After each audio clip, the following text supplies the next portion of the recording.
like this is what your life like. Try to live your life right. People really know you push your buttons like. What's good, everybody? This is JT. Cesar. This is David. This is Huey. And you're tuning in for episode 3 of Dink or Swim. Dink or Swim. Alright, so we had a little bit of a hiatus the last 2 weeks. It was 4th of July last week. Hopefully you guys had fun. Hopefully you guys had some fireworks exhibits that you were spectating. But just wanted to catch everyone up. What have you guys been up to? We're actually, all of us were kind of separate places. So we'll start off with 4th of July. Huey? It was me and David. We went to Troy, and then we got boba and swim. Boba. What'd you get? We got what was the name of it? I forgot.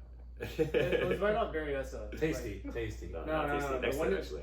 The one next to Chef Lou's. You know, at the skewer place. Moto. Modo. Something like that, yeah. Okay. So I started with M. It's pretty good. Alright. Yeah, and we had some ribeye, barbecue, some glizzies. It's pretty good. A lot of glizzies. Nice. Good for you. Y'all stay tuned for that vlog Friday. So if you want to know more information about that, stay tuned for the vlog. If you haven't seen the first vlog, y'all will make sure to see that first vlog as well.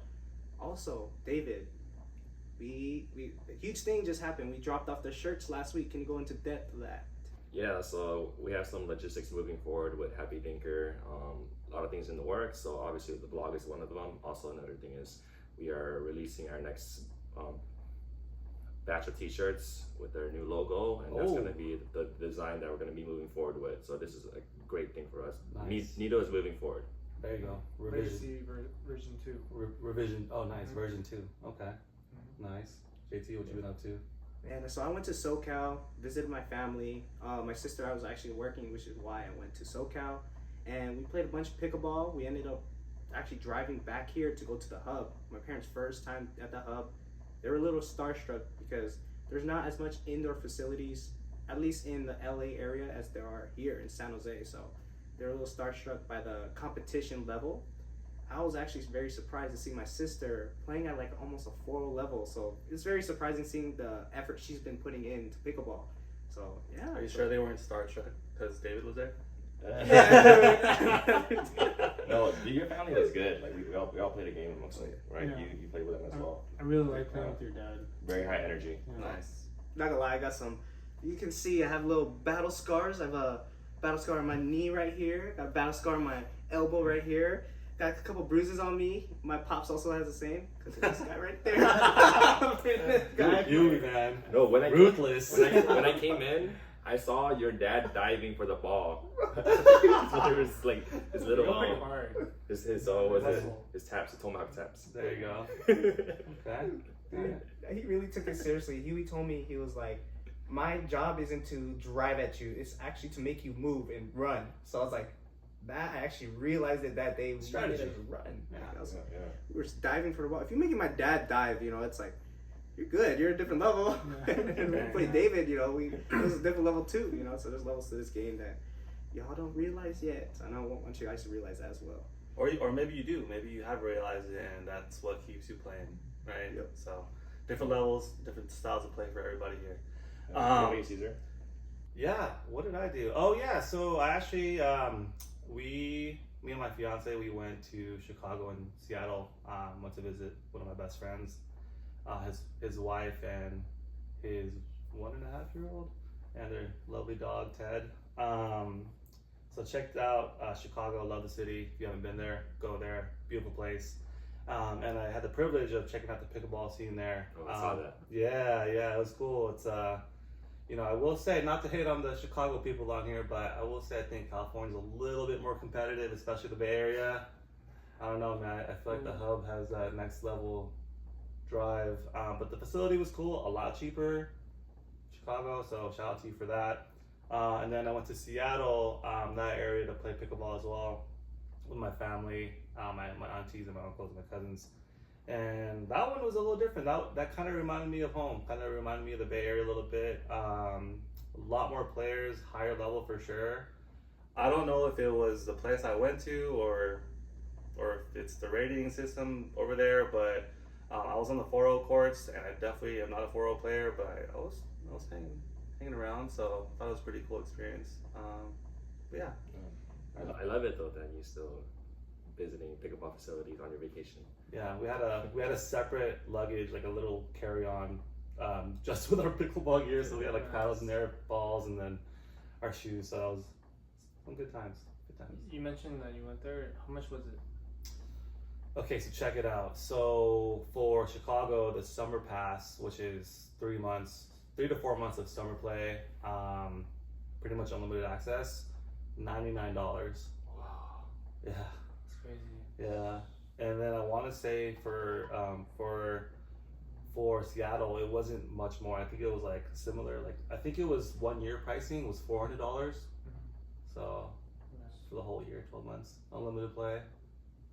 How many people were there, like on a given day at least? Yeah, I would say Chicago wasn't as busy. Although I will say I played in the suburbs, so it wasn't like downtown Chicago. Probably like, I don't know, 10 to 20 people maybe at most.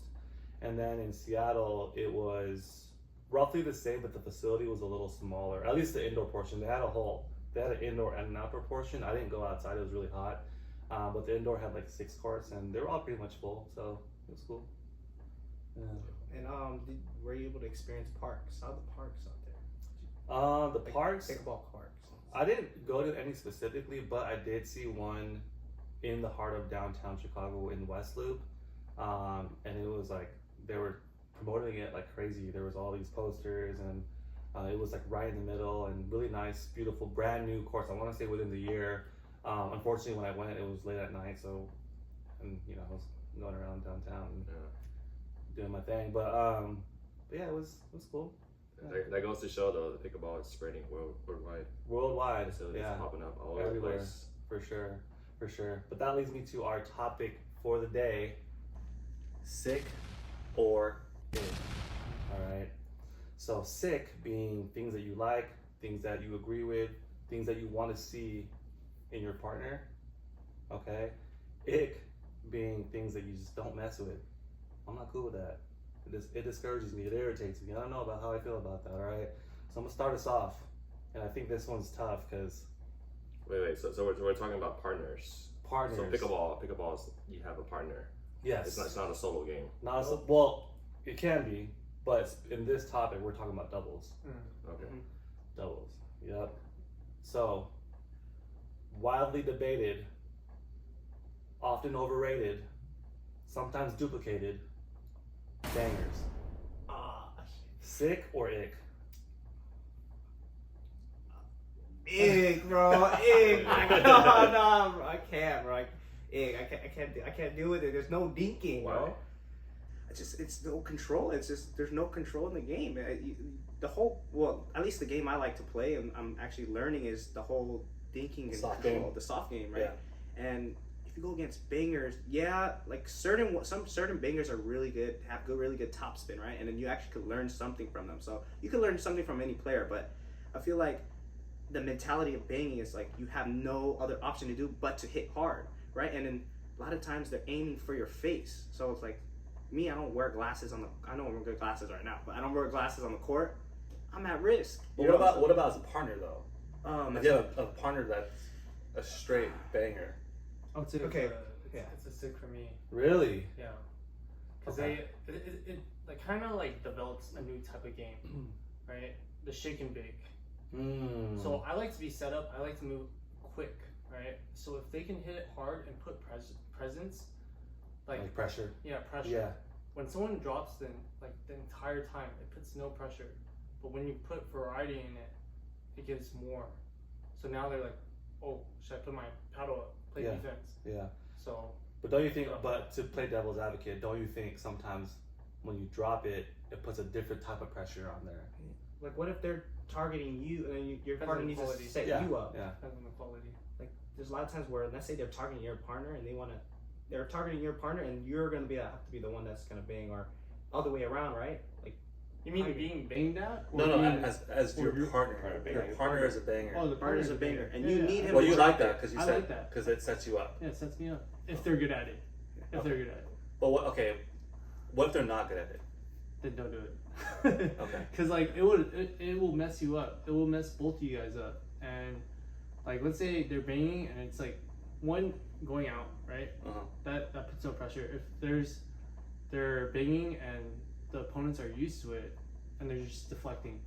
Okay. What about you, Dave? What do you think? Yeah, here I can add on to that. So when I first started coming to the hub, I'm a banger myself. I play tennis, and then it came to the point where I wanted to develop a soft game, and I only dropped. I only hit like softly. I never drove the ball. Then that's during that phase. I only wanted to play with people that drop because it allowed me to like play the dinking game, the net game. But then I come to realize now, once you like around the 4-0 level, I would love a partner that can bang because exactly like he says, it puts pressure on the opponent. It also gives you like a lot of leeway and like moving forward on the opponent rather than like playing back. So when you're playing, let me ask you this then: if you're playing, because I don't play at that level yet, right? And I haven't played at that level in any competition or anything like that. And I know you guys have. When you play against a banger, what is the best way to defend it? Always have your paddle up, get low. So do you think? Because what I heard is like if you're defending against a banger, you could put that ball back the same speed, right, towards a banger. If your partner's doing that and they're banging all day and you play with someone that knows how to defend it, does that matter? Does that help you? Does that make it worse? Like, what do you think? Yeah, so that's why you need a partner that has a variety. You can't just bang and drop or bang only. You gotta have like be able to drop the ball as well. Okay. Because I think in any game, having a partner, you yourself as well, being able to put that pressure. If it doesn't work, then you what's the word? Just change the gameplay. Yeah. Yeah, Because you can't gameplay, keep on doing the same thing over again and expect like a different result. Yeah. Right. Yeah, it's all about testing. Like, there's no right or wrong way to play pickleball. Yeah. That's the fun of it. That's true. And I think the game, like we kind of mentioned in previous episodes, the game's always evolving. Like everyone says, third shot drop is a must, or you know, and some people say you must drive, and there's all these different opinions. And it's really just what pickleball do you want to play, kind of thing, right? But for me as a partner, I'm sick with it. I like it when my partner can put pressure on the other player. I hate playing against it, to be honest. Not the ones that can really control it, but the ones that just no control, full force into your face. I don't like that. You know, it's kind of like it kind of defeats like the technicality of the game a little bit to me when I'm playing against it. But I mean, when I'm playing with it, I mean, you know, I'm down because it gets me set up, to your point, and not necessarily for me set up to bang with again, but set up to get in position to then maybe start playing the soft game. I feel like you're if you do that, you're increasing the speed of the game, which doesn't need to be increased, right? If you have a control. So I'll give you an example. Like I play with my dad. He's not a hard hitter, right? We are slowing the game down. That's, you know, you increase the tempo of the game, it just gets worse. You're increasing the chances of it getting in your face, or you also becoming a banger as well, which is why kind of my partner, you know, I hope he's more on the control side, because you kind of tend to feed off of the energy of your partner, right? If you going on fully banging, you're gonna go as well, right? And then let's say I'm talking my sense, maybe I'm not the best banger, right? I'm gonna get if my partner bangs, I might jump in and start banging as well, and it's hard to really, as a duo, be fluid together if you're, you know, both banging, right? And something's gonna fold, which is why I'm more on the control side. I can't do my partner banging, you know, like. Yeah, I can see that. It may not be as fun, and you don't have the chance to develop your game because of it. Because if it works, it works. Because I learned If it works, it works, from right? control. You know, like if the bang, it works, and the opponent is not getting their paddle up, then why not take that opportunity? Yeah. Right. But it also depends what you're playing for, right? Are you Yeah. playing to win, or are you playing to get better? Exactly. So if I'm playing to win, it's stick with it all day. But to your point, I guess if I'm trying to improve my game, then I might want to slow it down. Yeah. Okay, so since we're talking about like shots, sick or ick, Lobs. Oh man. No. It's funny. I was actually talking to Troy, shout out Troy, yesterday on the ride back, and he was talking about this league that he's in, and the team that he was on, he played against another team. He 11-1 them, and then the second game they played, the second match they played, the other team switched their strategy, and they just switched to Lobs. Yeah, I heard about this. You heard about this? Yeah. And it just ruined the flow of everything, right? Yeah. So, for me, as a partner, if someone can lob the ball correctly, I think that's sick. It's part of the game, I right? think that's sick, Part of the yeah. game. I think that's sick. But I feel like it's such a defensive mood. Like, come on, gain confidence, go up to the kitchen and just play the game, right? I say in that sense, but you're just lobbing it in the air, right? You think the logic of it is like, you really have no other option but to freaking lob it in the air, right? Just get it smashed, right? It's like you're like a lot of people, they lob it so many times, and one of them you're gonna get smashed. You know, like they're gonna catch on. So, like you said, it's if you're good at it, I'd say do it. But doing it more than one time, they say to only do it like 1 to 2 times a game. But some people, they do it excessively, right? So sick or Rick? I've seen that. Yeah. And I think it Yeah. depends. It depends if you're playing in a tournament or round play, right? Yes. Stick to your guts. What is it? my homie Gio, I'm sorry, bro. I know you're hella good at it, but ick, bro. ick, bro. I can't, bro. All right. It's an ick to me Yeah. if that's all they do, Yeah. because the reason why is because they have no variety. Yeah, They can't do anything else. Yeah. But if you know how to control yourself and like Yeah. pick your shots, then it's Okay. a sick for me. So there's two sides of it. It's a sick for me. Yes. Let's go. I know it's just opportunity. You just take the opportunity. Yeah. I know like the person may not like it, and you're just giving them learning lessons right there. Yeah. You know? You gotta be able to learn what's gonna be they fun make next it game. in. You know, Yes. if your partner is making it, if they keep on lobbing and it's like going out every single time, then okay, like 3 times, like you should stop. Yeah. Yeah, that's a good one. Never thought about that one. What about the coach? Everyone's experienced this, Oh, right? You man. you hop in, it's 105 degrees at the hub, right? Inside. You've been waiting 30 minutes for your next game. You've already played like 4 games, you're tired. You come in and you mess up on your 3rd shot drop. Your partner's all of a sudden, hey, you should do this. Oh, bro, no. You're sweaty, you're hungry, you just lost 3 in a row. Sick or ick? That's a big ick, bro. no, I can't stand that, bro. That one actually, like in pickleball in general, like if in my sense, right? If you're not like higher level than me, like higher level, I don't want you to be coaching me. Especially, usually happens when we're both not doing well and you're not doing well as well, and you're starting to coach me. And it's like, dude, just focus on your game. Let me focus on my game, but don't go coaching me. Like, that's why I see it's ick. Like, if we're both on the same level of game, right? And it just like if it's coming from my partner, like, and you're trying to coach me, it's like it's not doing anything. Like, you're not helping me out by trying to coach me. And I don't know what you think. Yeah, I gotta say, it's the delivery time, right? Yeah. I honestly don't mind getting coached with a peer or someone higher, and it's just, like every point, like I had this experience, right? I had a really good partner. We were very analytical together, very smart. It's just the matter of every single rally, he's always asking, hey, what should we do? Like, dude, come on, like, can we just enjoy the game? And like, how about we coach each other after the game? Yeah. And then that's why I really reiterate recording your games, because you can actually see the real time, Yeah. right? Yeah. Because then when you're over analytical, you're then second guessing some of your moves, right? Yeah, you're like stressing yourself Just out. adding an extra layer of complexity to the game that doesn't need to be there, right? Yeah. That So, makes sense. what do you think, David? I would say I think it's a sick in the form of feedback and communication, not directly coaching, like telling, oh, you should do this, you should do that. Talk to each other. Why should we do that? And then on the other side of it as well, if we talk beforehand, it's like, oh, are you open to feedback? And it goes both ways. Then yeah, I think Maybe like take a timeout. yeah, that's during the timeouts, not like during Yeah. the game where like we lost a point and like we're both like mentally flustered. Then that's a no for me. Yeah. Yeah.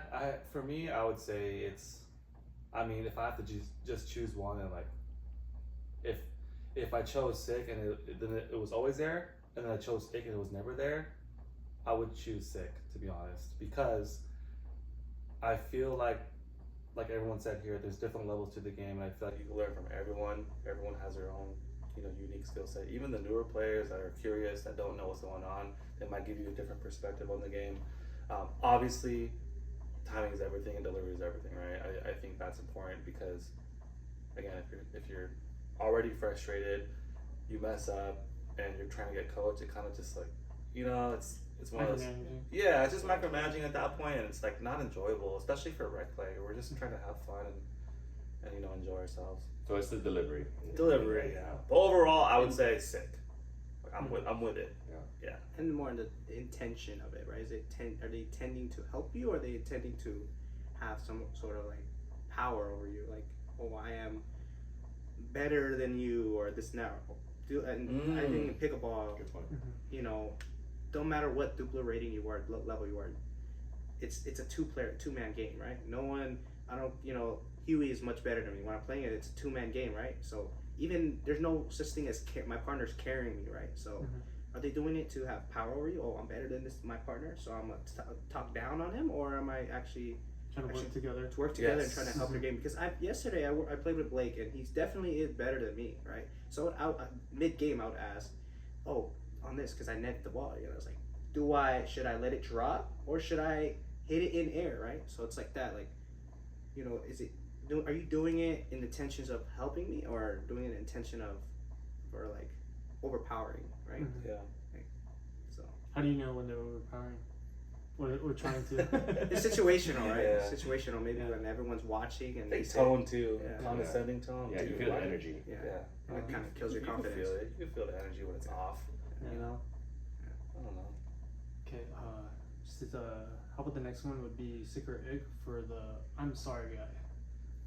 I'm one of those. I am definitely one of those. I don't know. I guess. I mean, it's nice for someone to like understand where they messed up and where they did wrong. I think when you're a newer player, it's more often and it's more appreciated more often. But I think in higher level play, just play the game. So for me right now, it's ick. Yeah, I gotta stop doing it because I do it a lot. Yeah, ick. I forgot his name. I don't know. I played a 4-5 ladder, and they asked me to join it, right? And I wasn't planning on, because I don't feel like I'm strictly a 4-5 level, right? I played with my partner. He's definitely a 4-5 level. He told me, because I kept saying sorry, right? Like, I'm sorry for doing this. He's like, no, just play your game the way you want to play it. Just go with, don't say sorry, because when you say sorry, kind of like, you feel like you're not as confident in yourself. Mental, right? Yeah. So like, it helped me. So like, I say it's an ick because it kind of kills you. You think that you're apologizing. You should never apologize. It's a two-man game. Just play your game, right? And it leads on to your partner. Yeah, leads on to your partner. So just play your game. You're gonna make mistakes regardless, right? So afterwards, then you could go and reflect, talk about it, apologize. But mid-game, I'm sorry. It just kills your confidence. It at least does for me. It's kind of like that thought process of like, what is that sorry gonna do? Right? Yeah. What will that sorry? Yeah. Like, just move on. Let's move on. Yeah. Just do the hand signal. Yeah. No, we're good. We're good. Do your thing. Yeah. David, what do you think? Yeah, I used to say I'm sorry a lot as well. So now I just I smile it out and do this or something. Yeah. That's one thing that I really enjoy. Instead of saying sorry, I love people that like actually laugh about their faults, because it brings like oh, it's like we're just playing a game, pickleball. Yeah. Right. What about competitive play though? Then what? I still do it. Like I would still like that. Okay. Because it will bring the atmosphere to a different level. Yeah. Okay. Yeah. What about paddle tappers? Ooh. I like it. Okay, wait, hold on. So before we decide sick or ick on this one, is it like top to top of your paddle? Is it face to face? Yeah. Is it face to face on your paddle, or do you do the turn the paddle around and? You mean like at the end, or in general? It should be face to face. Really, like Kevlar to Kevlar, just carbon to carbon. Alright. No, you know. Or what if, I know many of you guys out there, you put your paddle out, to get them to paddle tap you back, but they ignore you, or they give you the hand on the paddle. It's like, sometimes damn. you gotta tap yourself. Oh, I do all the time. Damn, bro, you left me hanging, bro.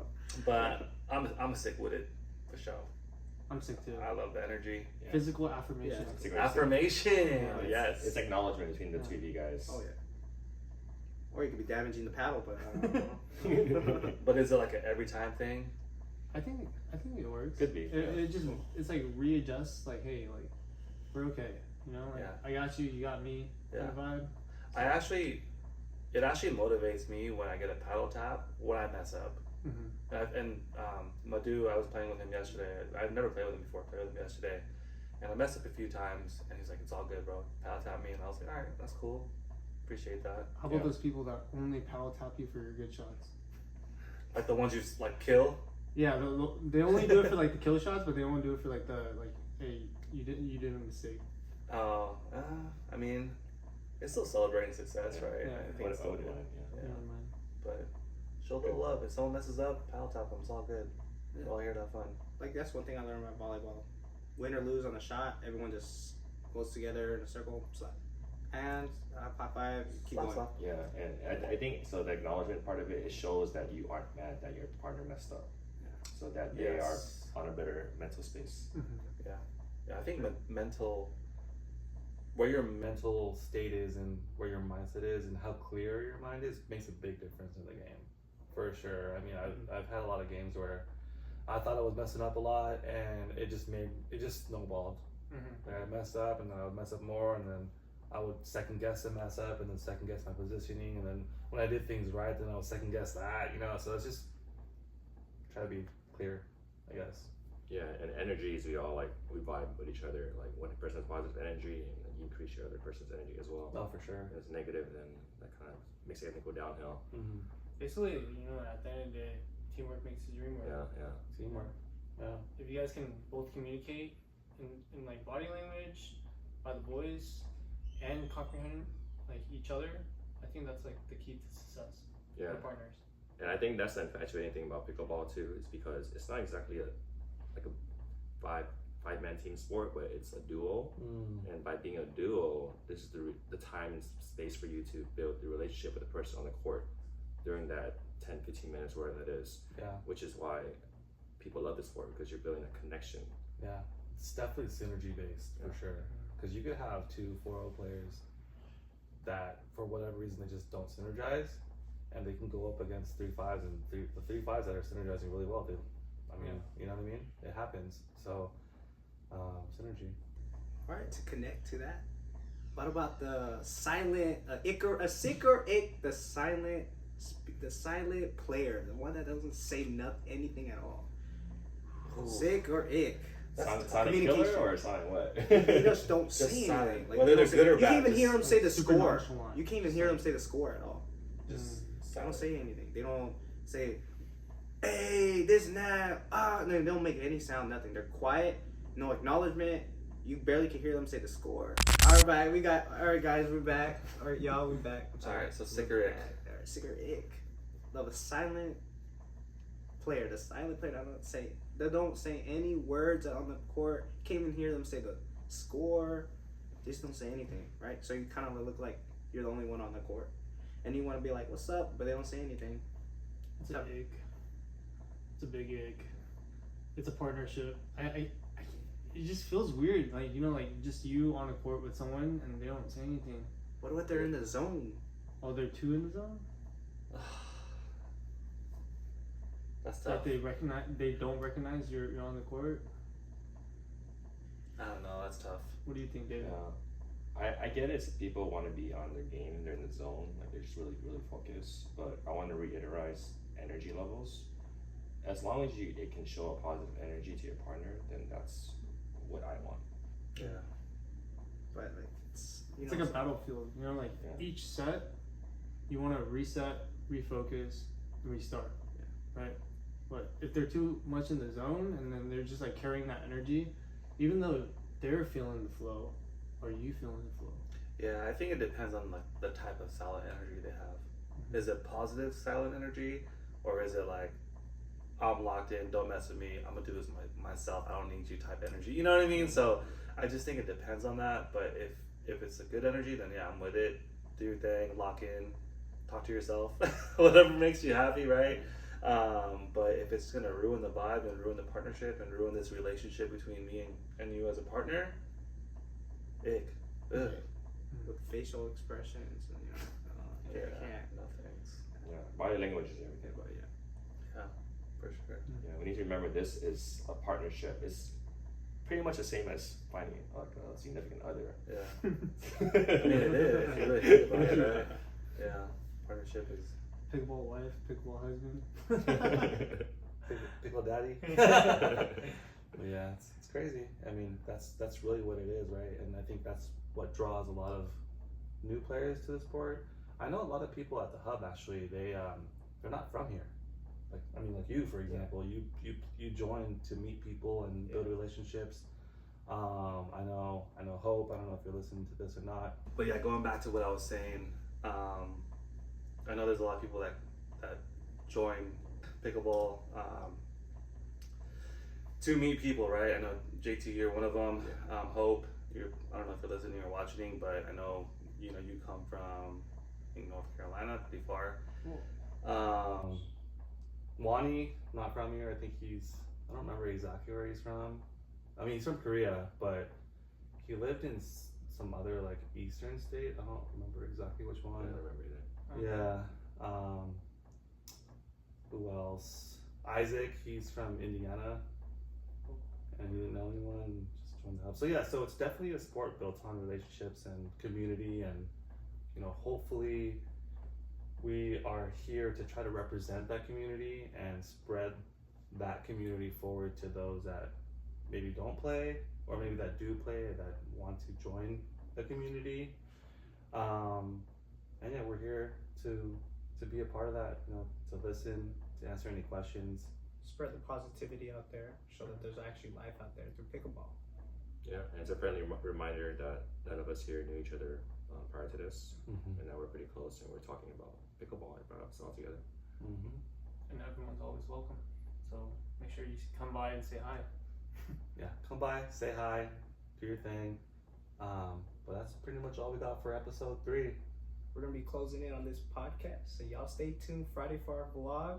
Y'all make sure to like and subscribe. Hit that bell icon so you're not missing any upcoming heat on the way. This is JT. This is David. This is Huey. And this is Cesar. Let us know what you think, sick or ick. Love y'all. Peace out. Smile. Stay blessed, y'all. Later. Peace. This is